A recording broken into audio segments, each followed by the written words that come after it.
Well, as you celebrate Christmas this year, remember that you are celebrating God breaking into history in order to do what is impossible. You need to believe this, and you need to look at it square in the face. We are celebrating our God breaking into human history in order to do what is not possible, what is impossible. That's what we're celebrating. We are celebrating our God breaking into history to do what is impossible. The hardest thing, the most impossible thing, is reconciling defiant sinners to a holy God. That's the most impossible thing, reconciling sinners to a holy God. But we often get this backwards in our hearts and in our minds. We think that the barrenness in our material lives is the impossible thing, but God just forgives sinners easy peasy. Be honest. You're like, well, yeah, I know we're saved by Jesus. I know we're saved by Jesus, but this cancer is the thing that's killing me. I know we're saved by Jesus. I know, he sent his son, and Merry Christmas and Easter and all the rest of it. But my son hates me.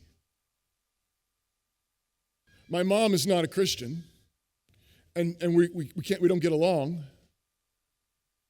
That's really nice, but it's been many, many years, and we still haven't had any kids. And we're tempted to get it backwards. We're tempted to think that the saving sinners part is the easy peasy thing, and it's the material, physical things. Those are the hard things. Those are the really hard things. Healing cancer and healing sickness and healing barrenness. Those are the really hard things. But it's actually the other way around. Physical healing is relatively easy for our God. He can say the word and he can heal. He can say the word and cancer's gone. He can say the word and the barren conceive. That's not the hard part for God. That's not the hard part at all. It's our sin, it's our spiritual death, and our spiritual barrenness. That's the thing that's hard. That was the thing that was the impossible thing. You have a holy God, and you have defiant sinners. You have a holy God, and you have defiant sinners. And there's this chasm between them. How will you get across? How will you be reconciled to the Father? Right? But think about it. So you have this holy God, and you have defiant sinners. Not only do they not want to be saved, they hate God, and they don't want to have anything to do with His salvation, then they love their sin. Which means that justice required that the wrath of God had to be poured out. The wrath of God had to be poured out. The justice of God had to punish sin. The problem is that he had to pour it out on a perfect man.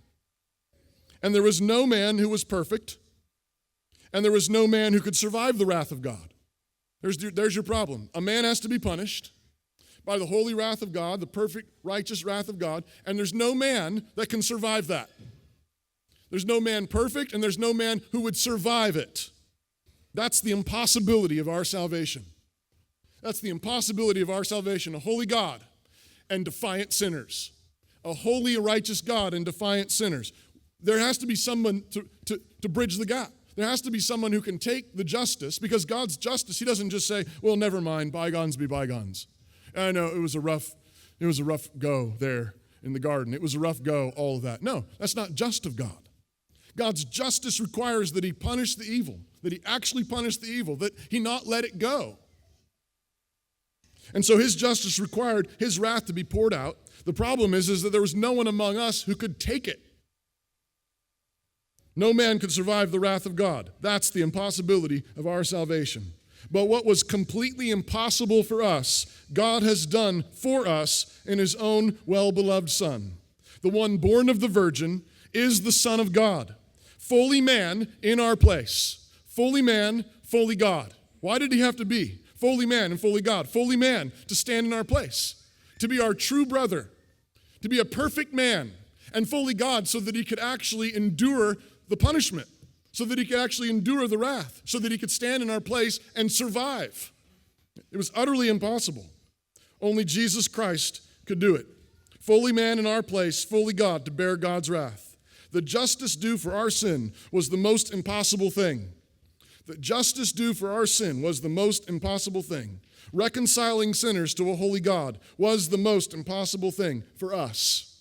But with God, all things are possible. With God, all things are possible. God can and will make everything fruitful. When you hear virgin birth, the impossible, how can a woman who has not been with a man, how can she bear a son? How can she do that? That's the question. But you need to think, how can I be right with God? How can a righteous and holy God accept me? How can a righteous and holy God be pleased with me? How can me, a barren heart, a barren patch of dirt, a barren desert, how can I make fruit? How can I be fruitful and pleasing to the Lord? How can I have a happy life? How can I have a successful life? How can anything be fruitful in this world? You say, Mary gave birth.